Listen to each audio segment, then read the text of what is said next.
ღვთისმადლმა მე ვიყავ ქართველებს ოდითგან მოვდივართ ტანჯვას და ღალატში ვინას თქვა იმ რუსის ვაშკაცად მაგწევა სამშობლოს გასვლიან ერთ ჭიქა არაყში ვინას თქვა იმ რუსის ვაშკაცად მაგწევა სამშობლოს გასვლიან ერთ ჭიქა არაყში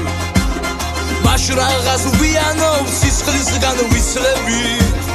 მაშ რაღაც ვიანობ გამოვკრა დურდული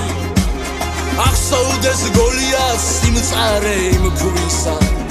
ახსოვდეს გოლიათს დავითის შურდული ახსოვდეს გოლიათს სიმწარე იმ ქვისა ახსოვდეს გოლიათს დავითის შურდული